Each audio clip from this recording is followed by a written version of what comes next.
On the 13th of November 1970, South Korean garment worker Jeon Tae-il, after trying to organise for better conditions, poured kerosene on his body and set himself on fire in front of Seoul's Peace Market.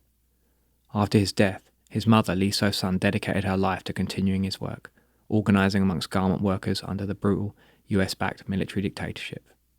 This is working class history.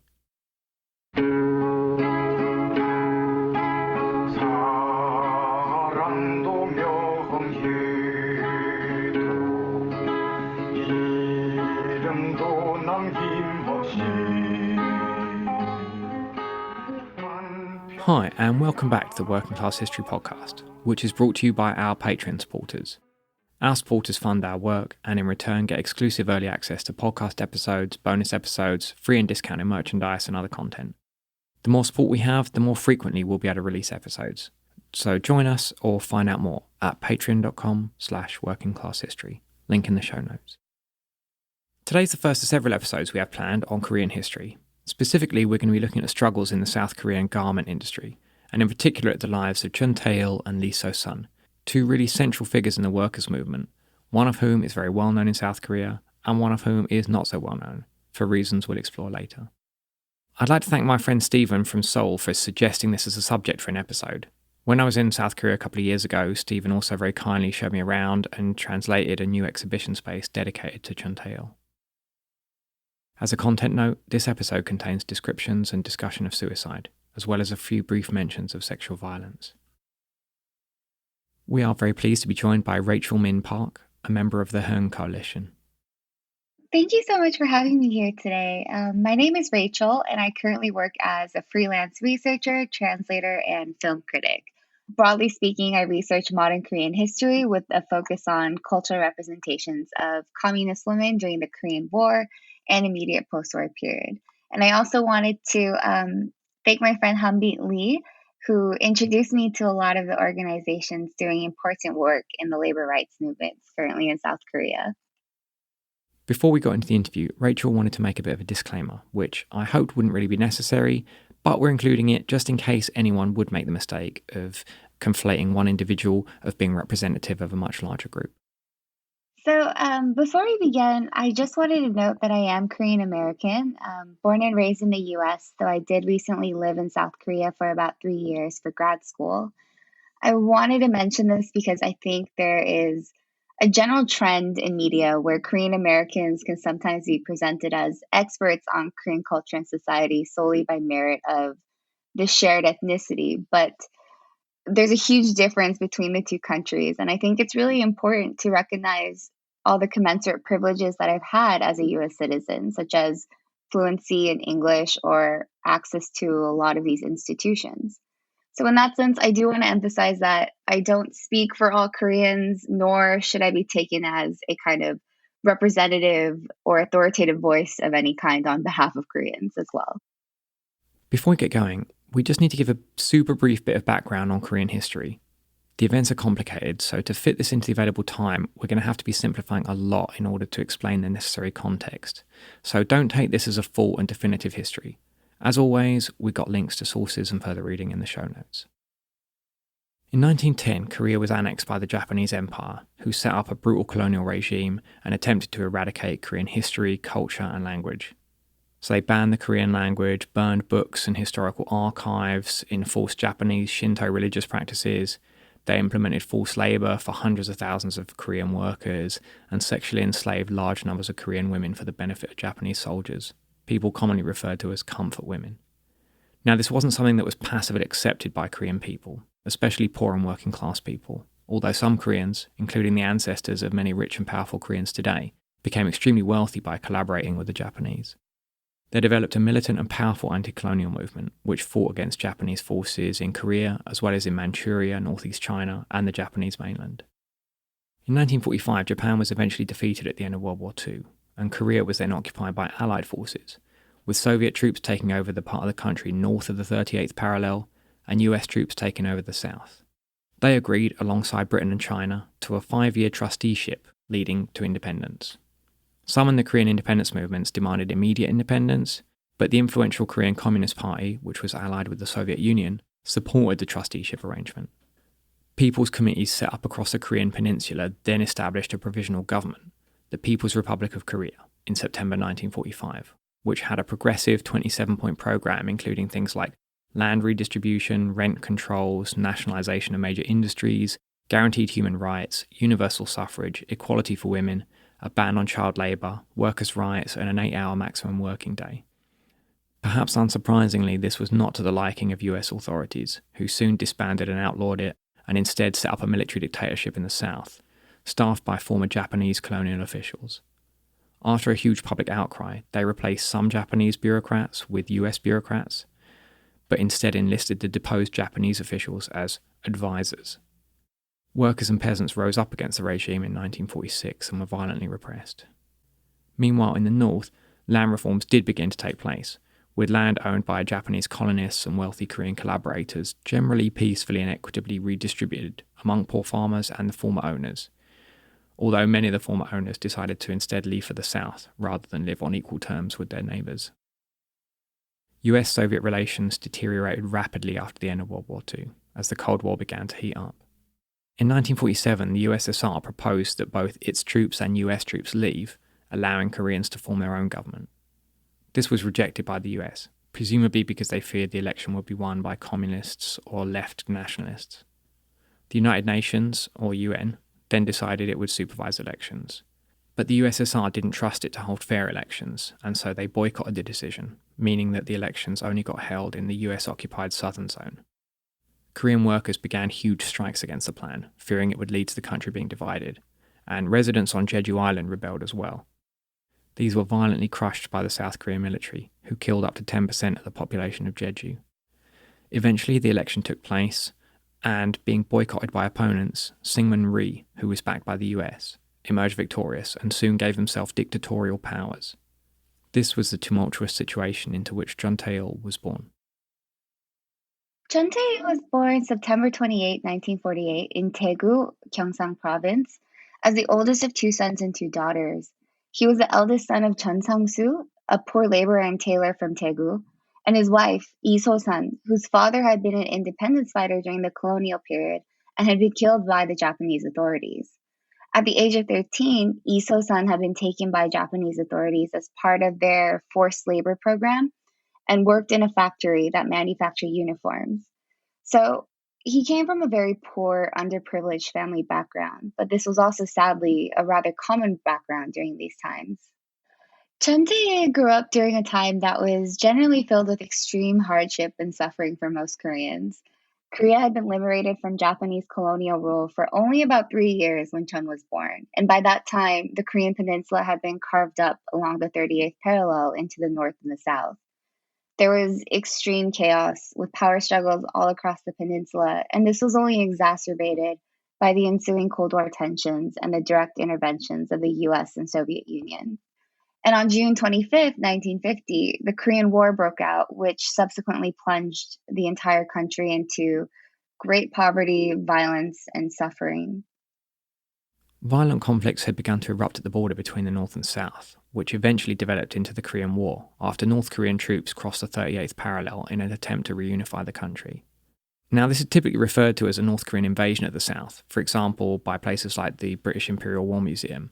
Although I kind of have the feeling that if, say, southern Britain had been occupied by Germany after World War II, who then set up a puppet government, British troops from the north trying to kick out the Germans wouldn't be described as an invading force by that same museum. But anyway, after initially overrunning much of the south, the UN, led by the US, backing the Rhee regime, was eventually successful in pushing North Korean troops back to the 38th parallel, leaving 5 million dead, mostly civilians, and leaving the Korean peninsula divided as it was before, into north and south. 1 year after the armistice was signed in 1953, his family had moved to the capital of Seoul when Jeon was about 6 years old. And this was fairly similar to the migration patterns of most people after the war who moved to urban centers to try and find work. But in Seoul, his family experienced homelessness. They had lived under a bridge for most of their first year there and had to frequently resort to begging. And they only really managed to survive because Lee So-san sold food in the streets. His father eventually found a job doing sewing work, and they were able to find a small room to live in a slum in the Itaewon district. But because of Park Chung-hee's earliest slum clearance programs, their home was demolished and they were eventually forced to return to their hometown of Daegu. Park Chung-hee was a military officer, allegedly the son of a wealthy collaborator with the Japanese, who became president in 1961. More on him in a moment. For Jeon, this meant that he was forced to leave school and do sewing work by his father. And their family's poverty ultimately caused them to split up, with Jeon taking charge of his brother and youngest sister and then going up to Seoul later on. So, in a lot of ways, I think Jeon's life is inextricably intertwined with modern Korean history and the war and colonialism. The Rhee dictatorship was overthrown by a mass movement in the April Revolution of 1960, ushering in a brief window of democracy, but conditions for working class families, like that of Lee So-sun, remained extremely difficult. To put it simply, things were generally awful for workers in the 1960s, pretty much for everyone. The Korean War caused immense devastation, and in the immediate post war years, the DPRK, or North Korea, was actually better off economically in some ways than the South. And then not only that, you had Syngman Rhee, who was the president during the war, who was highly corrupt, growing increasingly dictatorial, especially in his anti communist actions. With the April 19th revolution in 1960, Syngman Rhee resigned and was replaced briefly by Yoon Po-sun. But on May 16, 1961, Park Chung-hee staged a military coup and then ushered in a new era of what's commonly thought to be a developmentalist military dictatorship. And he would go on to restructure South Korean society along highly militaristic lines that focused on industrialization. For workers, there was theoretically the Labor Standards Law, or the Kunmo Kijunbap, which had been enacted in 1953 and was supposed to protect workers' rights. But this was really no more than a translation of a similar law that had been imposed previously by the US military government in Japan. The Labour Standards Law was supposed to limit working hours to 8 hours a day, 6 days a week, with mandatory rest times of 30 minutes every 4 hours of work. Like most Korean laws, it was written in Chinese characters, which many Korean people, especially amongst the working class and poor, were unable to read. And under a military dictatorship that prioritized economic development, none of these laws, as you might have guessed, was followed. The Korean War, I think, also critically influenced the situation for laborers in that the growing anti communism after liberation, which was formalized and institutionalized through the state, was used to justify suppression of workers or really any kind of dissident voices. The two goals of Park Chung-hee's government could then probably be summarized as the elimination of any kind of leftist elements in the country and the creation and revitalization of the national economy. And this emphasis on economic growth was dependent upon the control and exploitation of a precarious labor force, so that any opposition or pro labor stance would then also be classified as communist. So the anti communism of the Cold War and suppression of labor rights started to kind of merge in this immediate post war period. And then what this meant in the labor sphere specifically was that there were two strands of trade unionism in Korea at the time. One was represented by the Federation of Korean Trade Unions, or FKTU, which is the kind of like national umbrella organization for all unions. But their leaders were always appointed either directly by the military government or by the managers of individual companies. So, not very sympathetic to the plight of everyday workers.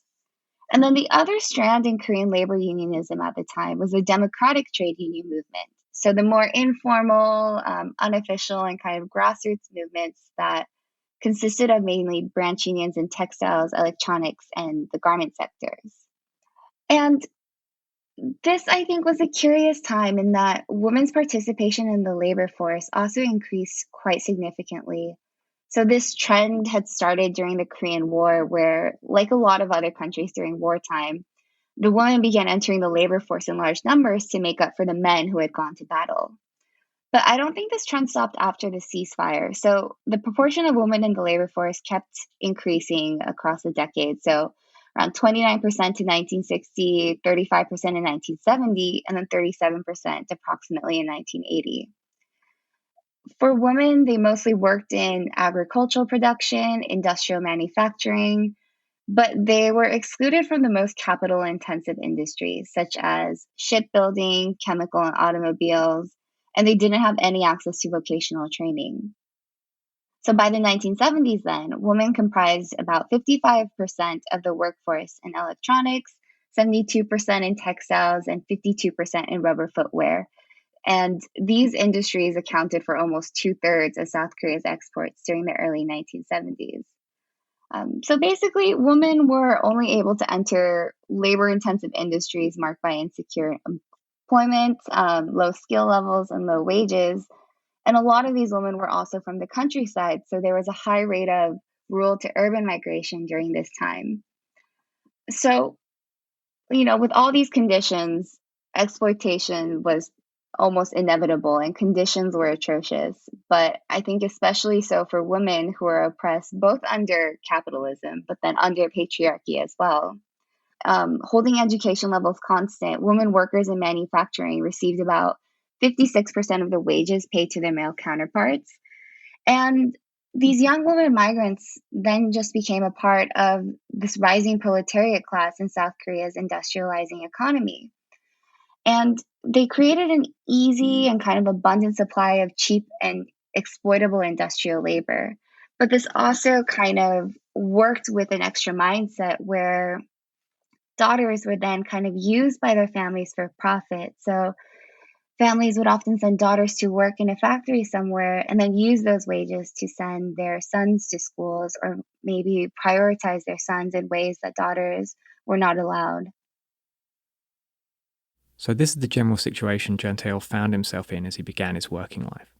South Korea, like the North, was a very, quote, underdeveloped country at this point, and so the government wanted to rapidly industrialise to grow the economy at the expense of super exploited industrial workers who could be crushed by the military dictatorship if they complained. So when he was in Seoul, Jun did a variety of work, peddling newspapers, polishing shoes, and so on. And then he finally started to work as a sewing assistant at the Seoul Pyeonghwa-sijang, or the Seoul Peace Market, with the sewing skills that he had learned from his father. And then when he turned 17, he was promoted to a shida, or a helper of the sewing machinists and garment cutters at the sweatshops there. I think also perhaps this is revealing of Jung's character and what he was like, is that there are a lot of stories that mention how he spent most of his wages, you know, a pittance anyways, but he would spend most of his wages either helping out his family, taking care of his younger siblings, but then also later on when he was at the sweatshop, he spent a significant amount of money just trying to help the poor young woman workers there with things like buying them medicine, buying them food. And so I think, in a way, though he was so young, we have a really good glimpse of what kind of person he was. A Christian, Jeon often spent his bus fare on food for his colleagues who worked through their lunch breaks hungry, and instead walked his 3-hour journey back home on foot. Sometimes on the way, he'd get caught by military curfews and have to spend the night sleeping at a police station. But he came to realise that individual acts of generosity like this weren't enough. Seeing the extreme suffering of those he worked with, mostly young girls, he made a resolution. In this horrible world, where human beings are stripped of all that is human, I will never compromise with any iniquity. I will not remain silent before any injustice, but pay heed and work to rectify it. Jeon Tae-il's words here are voiced by another member of the Heung Coalition. So going back to Jun, after he started working as a tailor, he started to more closely witness the awful working conditions in the Seoul Peace Market. In particular, he was moved to action after seeing how the young female workers there were treated. In an entry from his diary, he notes that workplaces were no bigger than 8 pyeong, which is about 4.5 square meters, with about 32 workers crammed into a tiny room. So workers had no room to stretch whatsoever while performing extremely physically taxing work for hours with no rest. There were chemicals everywhere. There was extreme dust that was very toxic to breathe in. And 85 to 90% of those employed in the peace market were women, with around 60% of them between the ages of 14 to 24. They would sometimes work up to 16 hours a day, would be lucky to have like 1 or 2 days off a month, and earn less than $30, with most of them ultimately suffering from diseases such as tuberculosis and ulcers. So Chante saw this and he was very understandably horrified. And he discovered eventually in 1968 the labor standards law and started educating himself about it. This led him to form the first labor union in the Pyeonghwa market called the Pabohue, or Society of Fools, in 1969, which aimed to inform workers about the law and the unlawful conditions they were working in and advocated for workers' rights, such as an 8-hour workdays and days off. He eventually lost his job for his organizing activities, but he later returned to the same market and started working again as a garment cutter. And this will lead him to create yet another union, this time called the Samdonghue, or the Samdong, this 3-building gathering. The name Society of Fools had a couple of meanings. One being their view that garment workers up to that point had accepted being treated like machines rather than humans in silence, like fools, and another being that a senior garment worker, hearing that Jeon Tae-il wanted to set up a union, called him a fool, to which he responded, "So be it." The tool Jeon Tae-il first decided to use in his organising efforts is one which I personally have used on many occasions at work, as I'm sure is the case for lots of our listeners as well. Probably unknown to Jeon Tae-il was that it was also a tool used by pioneering communist Karl Marx in the late 19th century, a workers' survey. Apart from working on education and general awareness about workers' conditions, Chun and his comrades conducted, admittedly, a rudimentary survey of workers in the textile sweatshops there, but it was the first of its kind. They created and disseminated questionnaires to the workers and then submitted the findings along with a signed statement to the labor office asking for a change in working conditions. And then throughout this time, they also continuously led protests and agitated for change. They would petition various institutions such as the Ministry of Labor, the City of Seoul, and the mass media.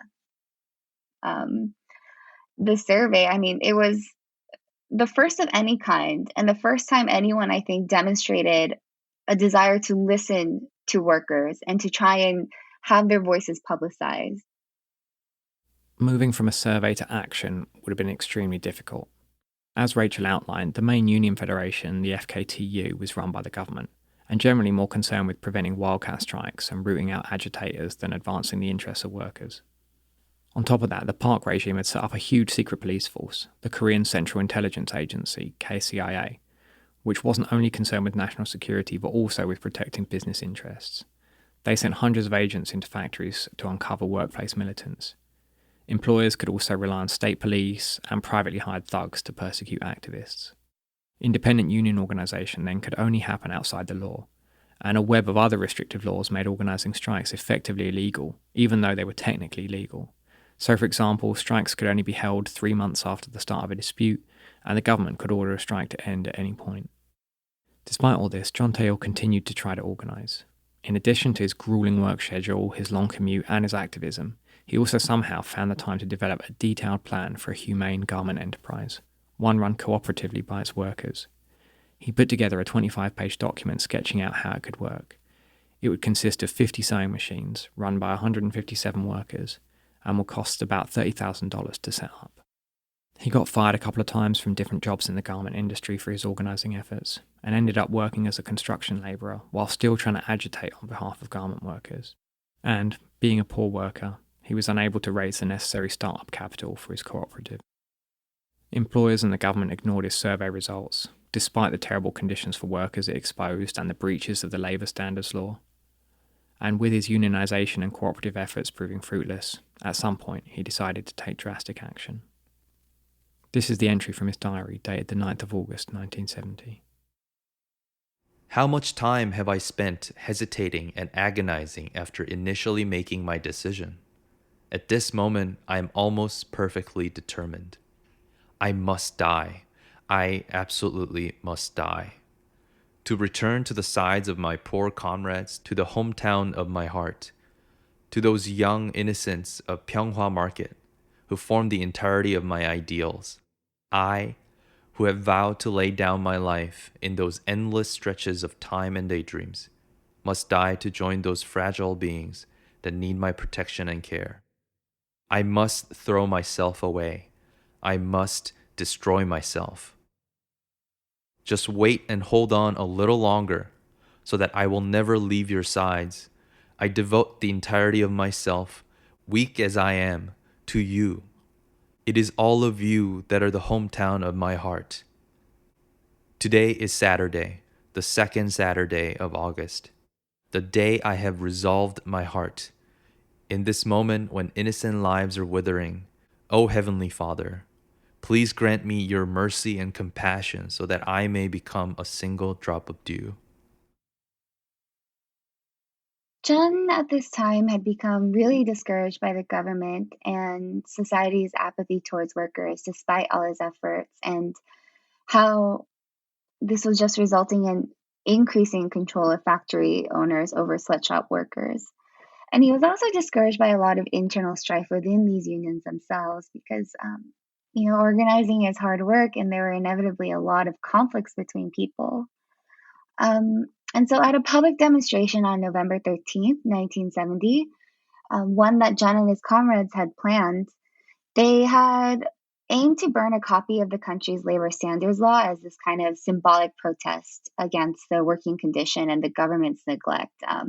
Basically saying that, look at this law, it's really just letters on a piece of paper.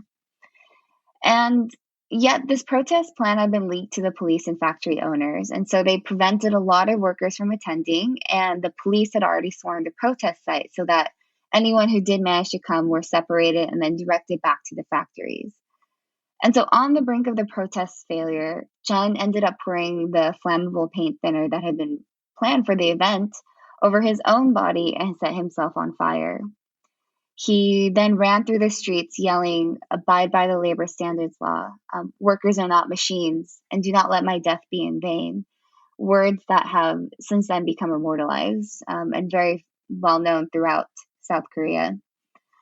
And allegedly, a copy of the labor standards law had been thrown onto his burning body. And so, in a very dark and morbid way, the original plan to burn the law had been accomplished.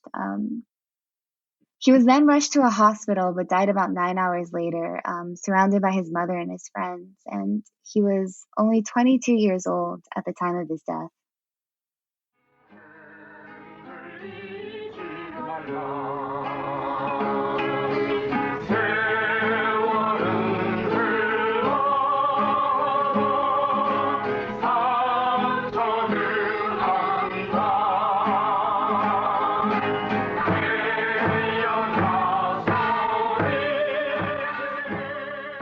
At this time, Jeon Tae-il's suicide was the first such protest suicide connected with the workers' movement in South Korea. It had a huge and immediate impact around the country.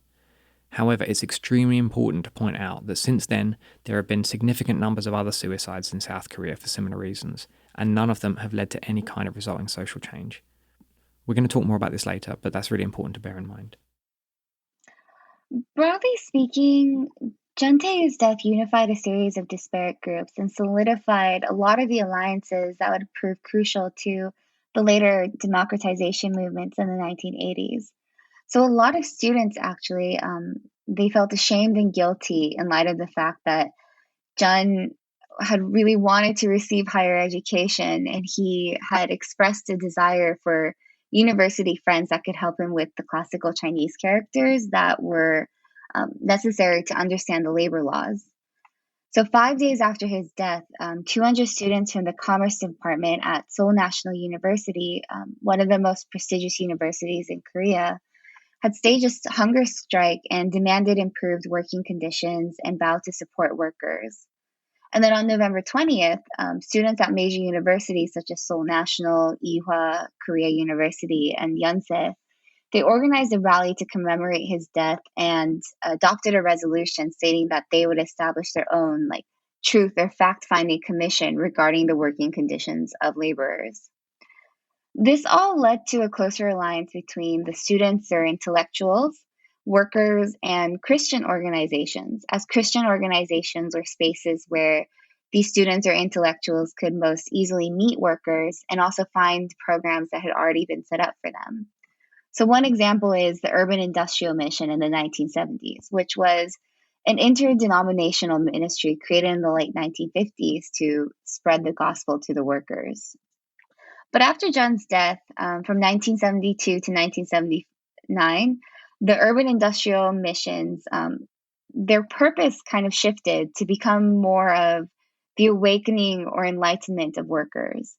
So education and reaching out to workers really became a crucial tenet of the 1970s. And the pedagogy of the oppressed was actually a very widely circulated text during this time within social movement groups.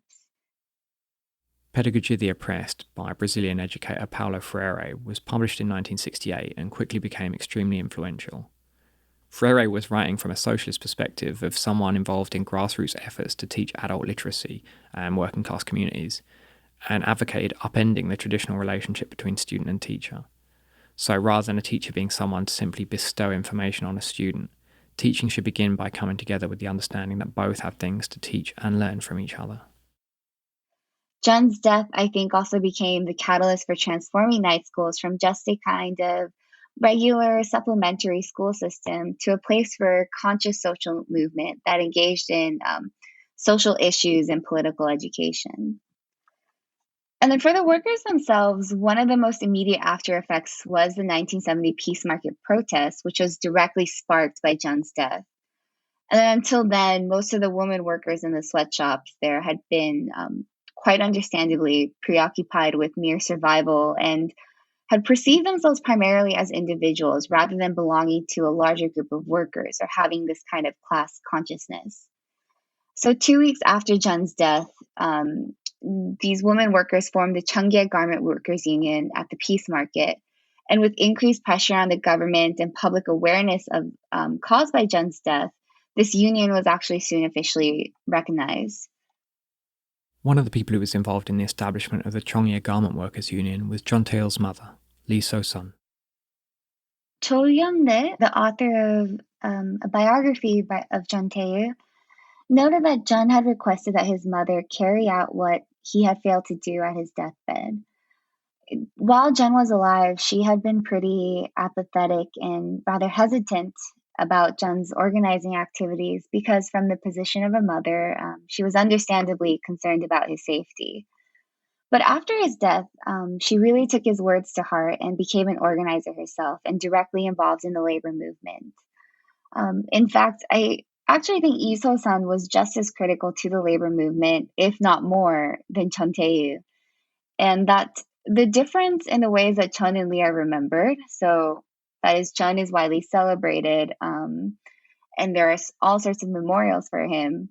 But Lee So-sun, while she is also equally well regarded, she's often frequently referred to as Jeon Tae-il's mother, or always his mother, something in relation to him, despite her activism in her own right. And this sort of speaks to the kinds of ways that patriarchy can sometimes operate and has left its lasting legacy on the labor movement. But to kind of go back to what happened right after his death, the Park Chung-hee government had offered to pay 70 million won in compensation for Jeon's death to his mother, which was an enormous sum at the time. However, she refused the money and the funeral offered by the state, and instead asked them to demonstrate their goodwill to all the workers and not solely to the family of Jeon Tae-il. She presented the delegation with a list of 8 conditions that reflected her son's wishes, such as creating a trade union in the Peace Market, reducing the work hours to 8 hours, every Sunday off, health checks, adequate ventilation in the buildings. And then barely a week after her son's funeral, she officiated the ceremony marking the formation of the Cheongye Garment Workers Union, which was the first democratic union in Korea. The section of the exhibition I visited about Lee So-sun after Jeon's death was absolutely heartbreaking. In particular, it contains a photograph of her at her son's funeral, clutching a photograph of him with a look just of incredible anguish. Her story made me think of the mothers of the Plaza de Mayo in Argentina, mothers of mostly left-wing, anarchist and radical workers disappeared by the military dictatorship. They demonstrated outside the presidential palace every week, never giving up the idea of getting justice for their murdered children. Jeon Tae-il probably couldn't have imagined just how much Lee So-sun would take his words to heart and continue his fight. This is my speculation, but because Jeon Tae-il was such a deep lover of education and learning, but had always been denied any kind of opportunity to pursue it in a formal way because of poverty, Lee So-sun also greatly emphasized education in her organizing activities. In an interview with Tim Shark that he generously shared with me, she mentioned that after I was released from prison, I thought about what I should do for the workers. My conclusion, nothing else but educational work to recover what the workers lost with severe sacrifices. Support for a classroom is the best way to support the Korean workers' movement. It is not just for me or for the peace market workers, but for all Korean workers against the government and the enterprises. And so, to that end, she was crucial in setting up educational programs for workers, which included both vocational and basic academic courses, as well as instruction in trade unionism and labor law. She served as director of the Laborers Classroom, also sometimes translated as Workers' Classroom, which is a school and center for young textile workers. In 1971, the Cheonghae Union also organized a canteen at the Peace Market that provided free lunches daily to approximately 500 workers. But as I mentioned, the 1970s was a really difficult time for anyone even remotely anti-government. This Peace Market canteen was closed down because it was accused of being a front for pro-communist propaganda. And the government continuously attempted to bully and coerce the Cheonghae Union, particularly in shutting down their education programs. And so Lee So-sun would protest this, and on February 1975, she had led a sit-in strike with about 250 workers to protest against the government's constant interference. On July 1977, about 2 years after, she was arrested, and the labor education building that was rented by the Cheonghae Union was raided by the police and finally shut down. She ended up spending about 14 months in solitary confinement in Suwon Women's Prison. And while she was there, opposition to Park Chung-hee's increasingly dictatorial regime grew. As well as the formation of the Cheonghae Garment Workers Union, an autonomous movement of South Korean workers, particularly women workers, began to re-emerge. The peace market protests were also, I think, a vital catalyst for the South Korean labor movement, which had been suppressed by the developmental regime and the tight union between state and national labor unions. And this started a kind of more public questioning of who this economic growth was precisely for in this supposedly booming economy. For me, though, I think it's most interesting that even though the 1970s is seen as this dark period because of the Yushin Constitution, which had been passed by Park Chung-hee's government and pretty much established him as a dictator president for life, it was also a time where organizing activity by women greatly increased. There was this intersection of what scholar Sung Soo Moon has called a militarized masculinity. So the militarization of society, which had increased the state's power and reach into its citizen lives, and then carved out these very specific gender roles for men and women along patriarchal lines. And along with that, there was this stringent anti-communism used to prosecute any kind of labor organizing activity, and then an alliance between the state and national labor unions, such as the FKTU, or the Federation of Korean Trade Unions, that sought to just crush any kind of local grassroots unions or organizing activities. And yet, despite the tremendous risks that laborers faced, especially women laborers, it was precisely the 1970s that witnessed all these pretty much momentous events. In fact, from the mid-1970s to the mid-1980s, a greater proportion of women belonged to labor unions than men. Some of the more famous unions formed mostly by women workers during this time included the unions at Soil Enterprise, Wonpung Textile, Control Data, Dongyu Textile, Namhwa Electric, Seoul Trading, and YH Trading. So Korean women, in other words, were at the forefront of establishing autonomous grassroots unions in the 1970s and paving the way for future democratic trade unions in South Korea. This history is perhaps not so widely known or talked about, but I think it is very important, and it counters a lot of the stereotypical images that people may have, both at the time and a little bit now, but the stereotype of Asian women as being somehow inherently passive or weak, or that, Asian cultures are somehow more amenable to being controlled by authority. I think, for instance, on February 1972, you had the Tongyang Textile Company, which elected a woman leader, the first woman to take over an already established union.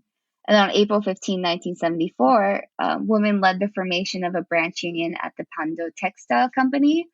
And then just a year later, you also had the creation of another union at the YH Wig and Garment Company. And then so from 1976 to 1980, you had the Tongyang textile strikes, and in 1979, the YH trading strike, which were all primarily led again by women. But here, I think it's also worth mentioning the brutal sexual violence that many of these women laborers were also subjected to as intimidation tactics. So these acts would include, but not limited to, stripping, fondling, threat of rape, and rape itself. This was used both as a way to control women's work, so to keep them in line and as productive workers, but then also as a way to discourage any organizing activities. And it also wasn't just limited to the male bosses in the company or other male workers. Riot squads and policemen will later use sexual assault and labor disputes at the Cheonghae Textile Union in 1976, the Tongyang Textile Company in 1978, and the YH Trading Company in 1979. There were also practices of these more insidious practices of spreading rumors that a woman worker was, not a virgin, or that she was doing something that people might have found scandalous to kind of further inflict social ostracism. And this would similarly compound the silence and suffering of victims of sexual violence. Some union leaderships also use similar tactics against rank-and-file workers' organising efforts. For example, at the Donggil Textile Company in 1978, the head of the National Textile Workers Union sent around 200 thugs to attack women workers who were voting in union elections, smashing the ballot boxes and smearing the women with feces. These disputes by women workers sparked further protests and events which contributed to the downfall of the Park dictatorship. Park Chung-hee was eventually assassinated in 1979, but Chun Doo-hwan quickly ascended to power and brought in another military dictator regime in 1980. His government basically destroyed almost every single independent trade union. They would rewrite the South Korea's labor law to forbid third-party intervention, and then would strip industrial unions of their power as well. The government also reorganized the Federation of Korean Trade Unions, and many leading figures were expelled from the labor movements. I believe formal union membership at this time drastically dropped from about 1.2 million members in 1980 to less than 800,000 by 1983, 1985-ish. And then in the 1980s, with this new dictatorship, women workers particularly struggled because South Korea started to move away from the light manufacturing industries they were in to more heavy chemical and manufacturing industries such as steel, auto, and shipbuilding, which were mostly comprised of male workers. And then simultaneously, trade unions shifted from being these autonomous grassroots unions like the Cheonghae Union to large enterprise unions controlled by male leadership, such as the FKTU, which was essentially just a government organ that would pass government policies down to national level unions. And so despite all this, Lee So-sung continued to serve as a vocal advocate and ardent organizer, along with many others across South Korea.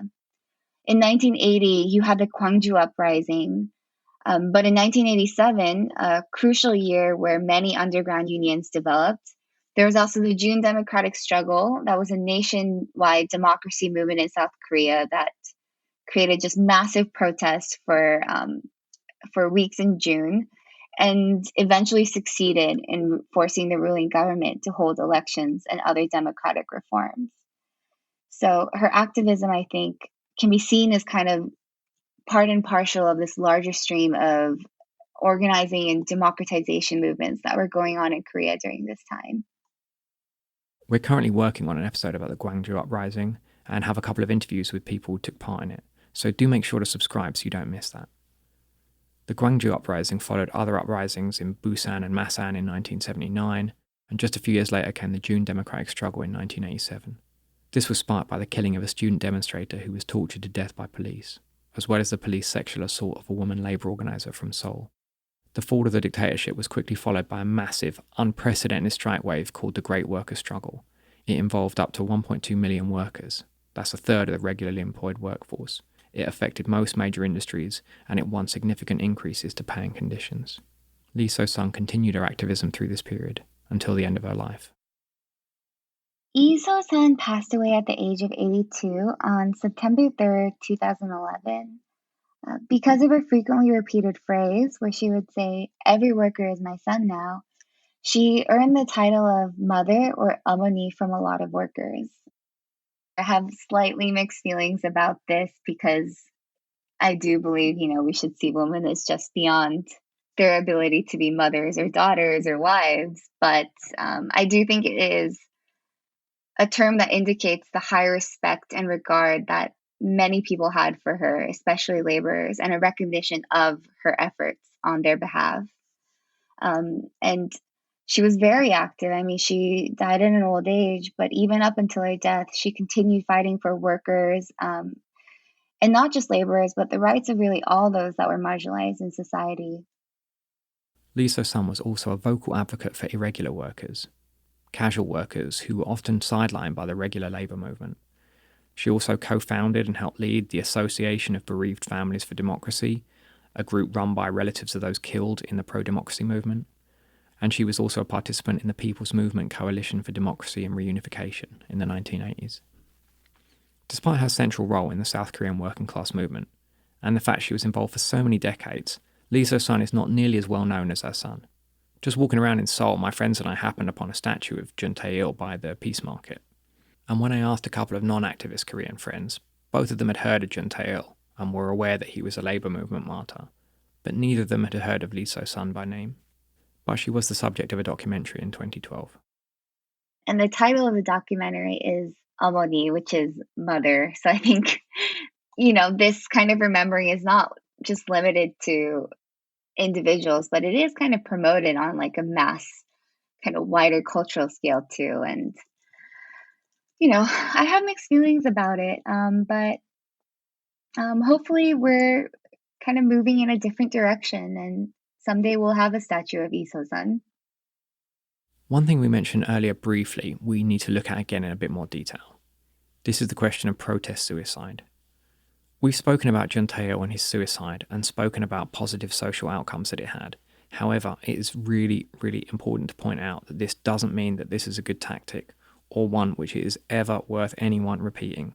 As we said earlier, in South Korea at the time, this was the first such suicide of its kind. And as such, it had more of an impact on public opinion than any subsequent suicides. Since Jeon Tae-il, over 100 other South Korean people have killed themselves as some sort of protest, none of them inspiring anything similar. And elsewhere around the world, many hundreds of people have done the same thing, mostly to no effect. One slight exception to this could be the self-immolation of Mohamed Bouazizi in Tunisia, which sparked the 2011 revolution and the Arab Spring. But again, this was a fluke. Since then, hundreds of people in Tunisia alone have set fire to themselves as a form of protest, with nothing resulting from it.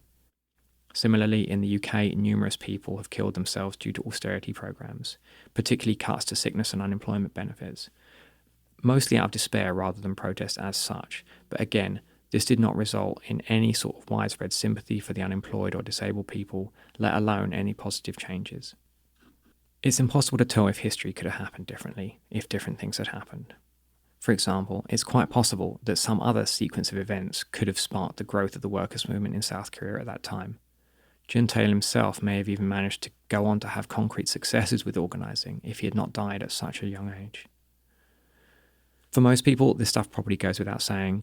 However, because so many people suffer from mental ill health, especially in the times we're in now, and because suicide is something which can be contagious, we just think it's really important to spell out that if you want a better world, we really need you to stay in it and fight with us. Suicide is never a good idea from a social change perspective, and anyone thinking seriously of suicide should please speak to a mental health professional. Going back to Lee So-sun and Jeon Tae-il, as a final question, I asked Rachel what she thought their legacy was today. This is my personal view, but I think that Jeon Tae-il and Lee So-sun's legacy presses us to grapple with the complicated ways in which gender, labor, and social movements intersect. In contemporary South Korean society, I think it's pretty safe to say that Jeon is almost universally beloved or respected unless you belong to a chaebol or a conglomerate and are part of this super wealthy elite. A chaebol is a big, normally family-owned industrial conglomerate in South Korea, Samsung and LG being particularly famous ones. Interestingly, both of those electronics companies were in the textile industry back in the 60s. But at the same time, I would like to encourage people to question why it's easier to remember and commemorate Jeon Tae-il than these countless women factory workers or the other nameless individuals that similarly lost their lives in the labor and democratization movements in subsequent years. So, why, in other words, is it easier to celebrate individuals and martyrs than to think about collectives and the messy work that goes into building them? This is a really good question. We're partly guilty of this here because we've made a podcast episode specifically about Jeon Tae-il and Lee So-sun.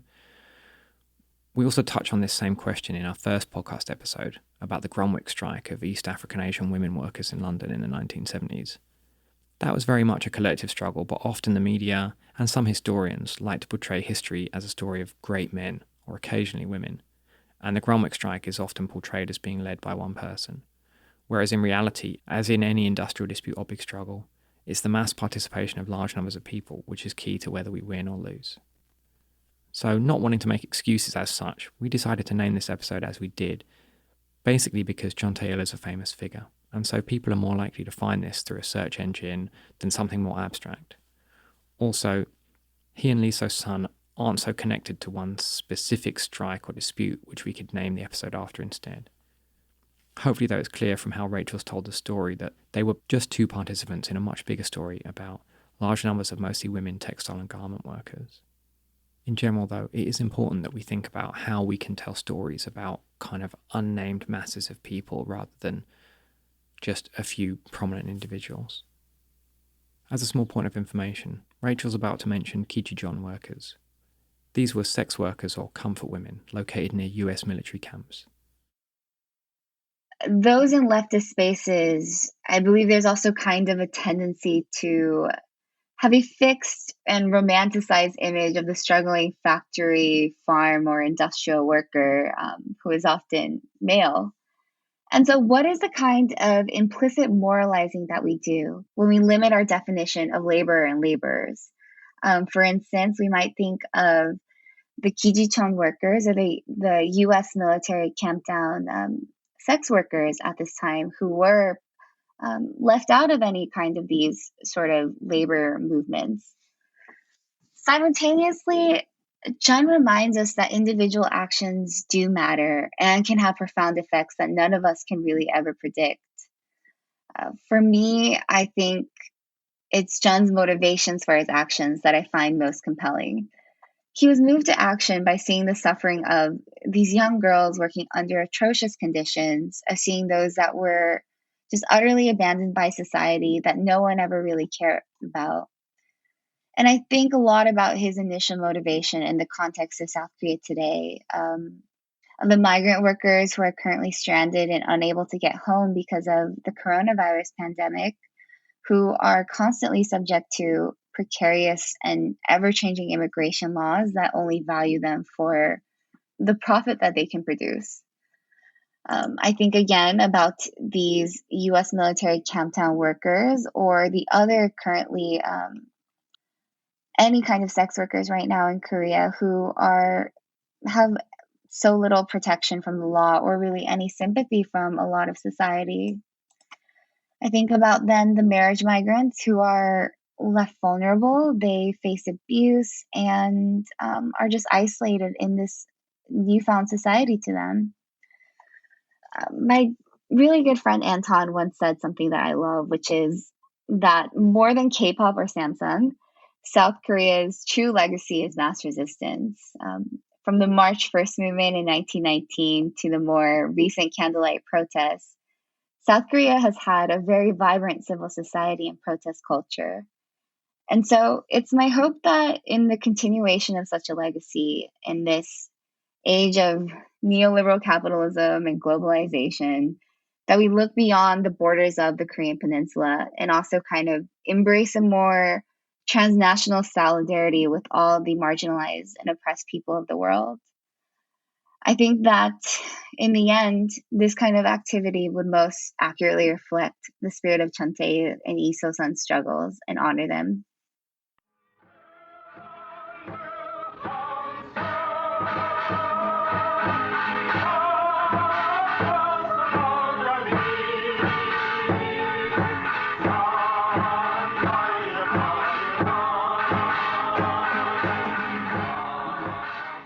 That concludes the main section of these episodes. However, we did also speak to Rachel a bit more about the Heung Coalition and their work. So, Heung Coalition is this collective that I'm a part of, comprised of researchers, grad students, organizers, translators. We're both in and outside the Korean diaspora and South Korea itself. And we mostly got together because we were really unhappy with the way Korea is frequently discussed in media, in academia, just in a broader sense, and how it's often reduced to this object of study, which is, historically tied to very specific political intentions, whether on behalf of the US or Japan colonial period, as well as this kind of ethnic nationalism that seems really pervasive among the diaspora right now. So we just wanted to create a space for more nuanced discussions and maybe confront how meaning making around Korea has been conducted through our own writing, translations, and various events and organizing. You can find out more about us on our website, which is heungcoalition.com or HEUNGCOALITION, or on Twitter, again at Heung Coalition. And we will pop links to those in the show notes on our website. As well as Heung, Rachel told us about some other groups organising on the ground in South Korea right now. I want to shout out two organizations in particular. One is the 꿀잠 비정규 노동자 쉼터. In English, it translates roughly to sound sleep, or a shelter and rest center for irregular workers. So this is a center that was built in Seoul, and it is aimed for irregular workers who are, who may be out of work, who may have gotten fired for any kind of protest activities, but really just expanded to any kind of workers in precarious conditions. It's aimed to provide a place for them to sleep and rest and to kind of have a place to stay, basically kind of a shelter of some sorts. And the website link that I did send you is all in Korean, but I think they're doing a lot of important work, especially right now when, given the economic precarity caused by the coronavirus pandemic, but then also the necessity of, sheltering in place and staying inside and so on. And another organization I also wanted to mention is the 장애 여성 공감, the Women with Disabilities Empathy Group. They're not, I suppose, specifically tied to laborers or workers, but they're an organization that's dedicated to promoting awareness and providing support for women with disabilities in South Korea. And in the sense that we should sort of address all the kinds of ways that any form of discrimination and marginalization manifest, I think they're doing incredibly important work for a group of people that often get overlooked in South Korean society. There's still not too much awareness regarding disabilities in South Korea. And so I do think, in the same way that Jeon Tae-il was inspired by the young female workers in the factories, I think that it's important for us to also expand who we care about and who we take care of in these times to those that we might not immediately see or know about. We've put links to these organisations on the webpage for this episode, link in the show notes.